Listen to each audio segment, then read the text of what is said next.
Thailand और Cambodia के बीच फिर से भयानक युद्ध शुरू हो चुका है। थाईलैंड ने F-16 जंगी जेट से कंबोडिया के मिलिट्री अड्डों पर जबरदस्त बमबारी की है।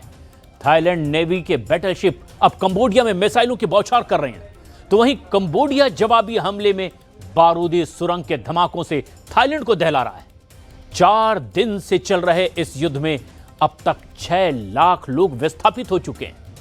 तो उधर प्रेसिडेंट ट्रंप अभी भी एक फोन कॉल से इस युद्ध को रुकवाने का दावा कर रहे हैं।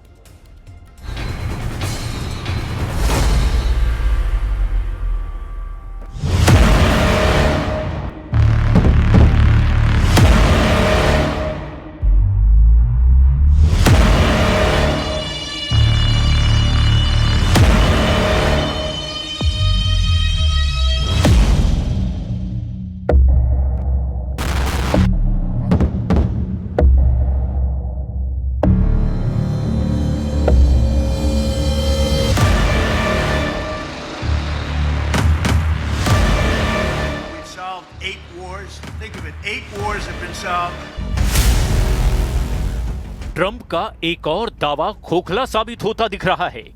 जैसे रूस यूक्रेन युद्ध संकट पर उनकी तमाम कोशिशें हवाई साबित हुई, जैसे इजराइल और खाड़ी में उसके दुश्मनों से लड़ाई खत्म कराने का ट्रंप का भ्रम टूटा है, वैसे ही एशिया के अखाड़े में उनकी कोई नहीं सुन रहा। यकीन करना मुश्किल है कि थाईलैंड कंबोडिया इस कदर खूनी जंग पर उतर आए हैं, लेकिन ये लेटेस्ट और विस्फोटक अपडेट है। युद्ध भयानक है, इसकी त्रासदी भी रूस यूक्रेन जैसी है, क्योंकि जंगी जेट F-16 से भयानक हमला हो रहा है।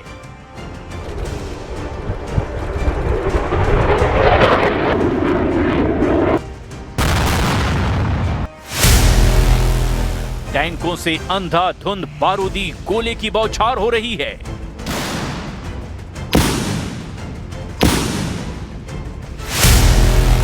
नेवी की बैटलशिप से मिसाइलों की बरसात हो रही है।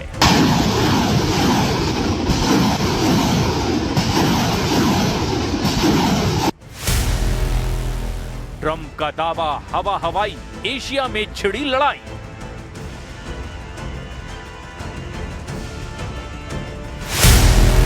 फिर से भड़का थाईलैंड कंबोडिया युद्ध।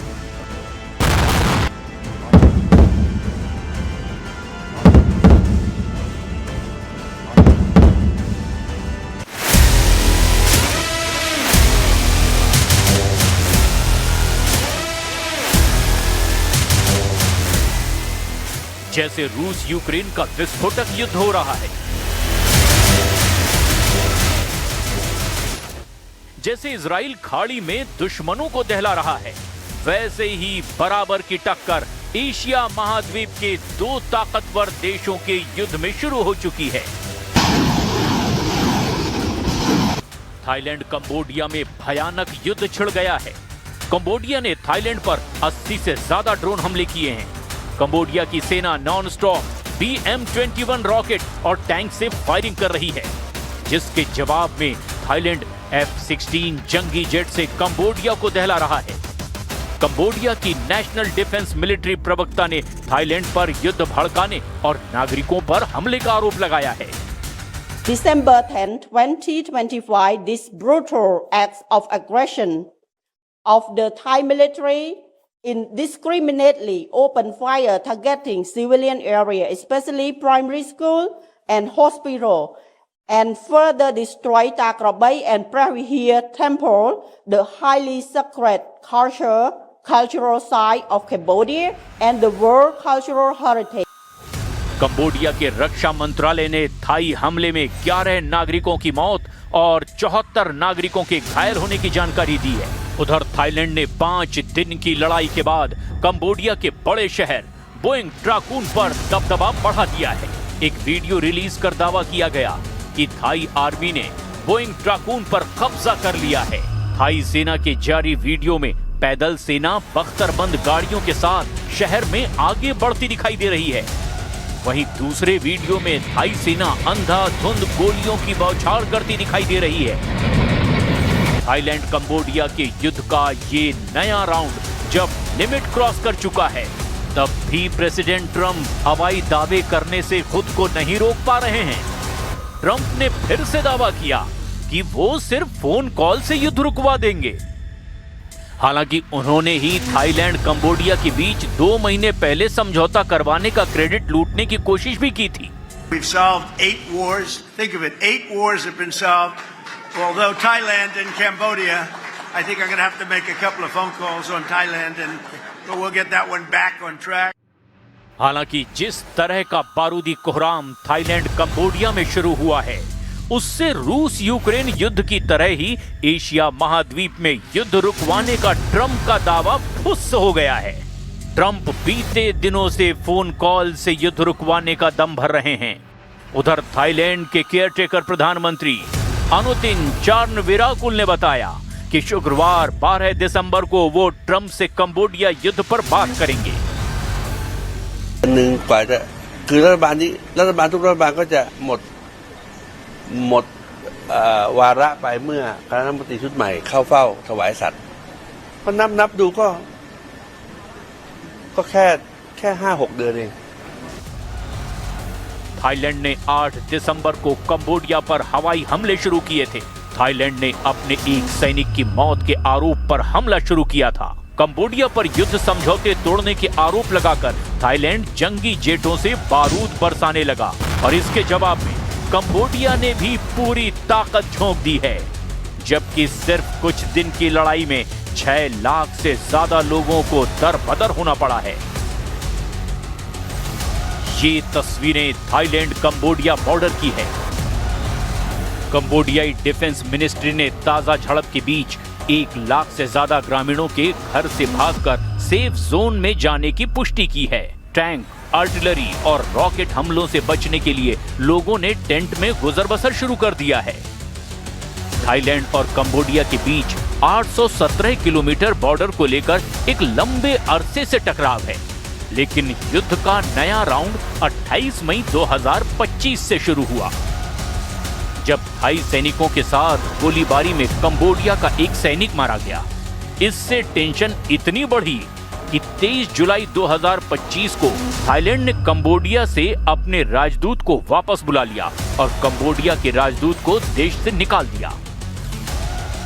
थाईलैंड के फैसले से बॉर्डर पर तैनात दोनों सेनाएं भिड़ गई हैं।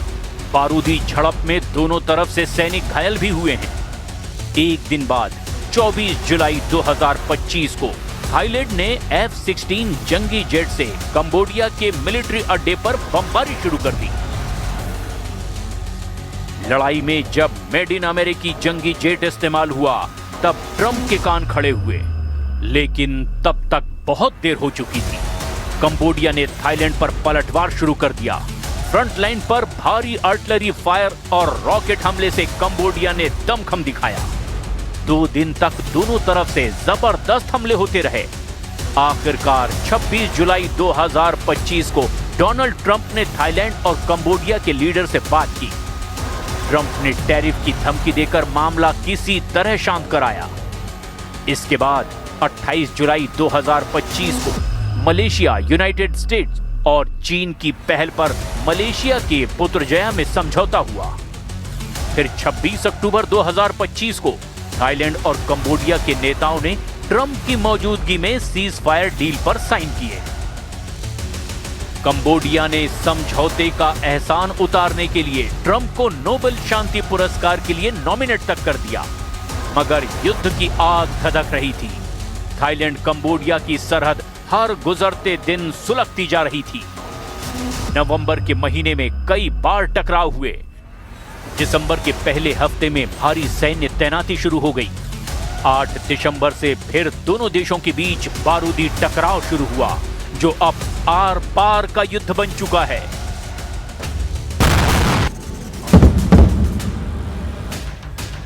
कंबोडिया के सीएम रीप में जान गंवाने वाले एक सैनिक के अंतिम संस्कार में जुटे लोगों के आंसू युद्ध का असल चरित्र बयां कर रहे हैं। लेकिन थाईलैंड और कंबोडिया के बीच युद्ध क्यों हो रहा है? क्यों ये दोनों देश कई दशक से दुश्मनी निभा रहे हैं? ये भी एक बड़ा मसला है। थाईलैंड और कंबोडिया के बीच कई मंदिरों पर मतभेद है। दोनों देशों के अपने अपने दावे हैं, जिनमें एक शिव मंदिर को लेकर के 7 दशकों से विवाद है। ये है प्रेह विहेयर मंदिर, जो भगवान शिव को समर्पित है। 11वीं सदी में बना शिव मंदिर बेहतरीन वास्तुकला का नमूना है। इसे नक्काशीदार पत्थरों से सजाया गया है। कंबोडिया ने शिव मंदिर पर अपना दावा करके अंतर्राष्ट्रीय न्यायालय में थाईलैंड की शिकायत 60 के दशक में की थी। कंबोडिया ने आरोप लगाए थे कि थाईलैंड ने साल 1954 से मंदिर परिसर पर कब्जा करके सैनिक तैनात कर